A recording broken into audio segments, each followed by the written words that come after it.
Hey everybody, this is Vince Miller. Thanks so much for joining me for this devotional. Today we're in Acts chapter 23. I'm going to read verses 16 through 17, which read like this. Now the son of Paul's sister heard of their ambush, so he went and entered the barracks and told Paul. Paul called one of the centurions and said, "Take this young man to the tribune, for he has something to tell him."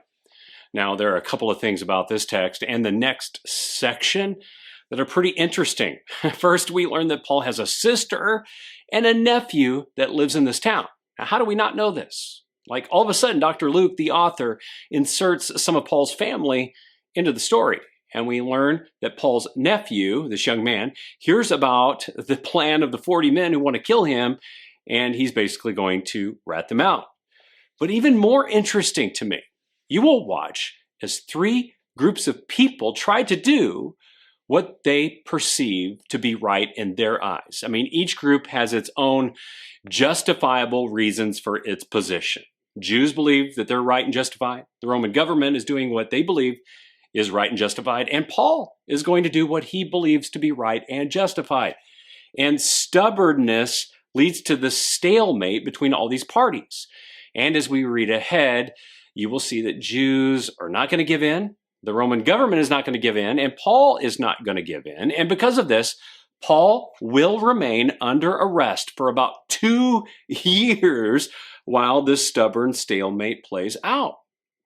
Now, right now in your life, you may feel like you're in this place, right? Where everything is stalled because there seems to be no answer. The stubbornness of all parties involved has led maybe to a stalemate in your life, and this can be frustrating. If you are here right now, I want to pray for you today. So I want you to do me a favor. Just post a short note in the comments below so I know how to pray for you. Share where you feel stuck in a stalemate, and let me pray that God would release you from this prison. But you also need to know this. If you are a follower who feels imprisoned by the stubbornness of others, that this stalemate is purely a temporal reality. It is one born by sin and selfishness.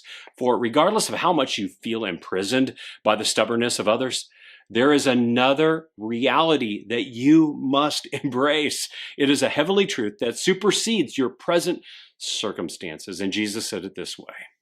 So if the Son sets you free, you will be free indeed.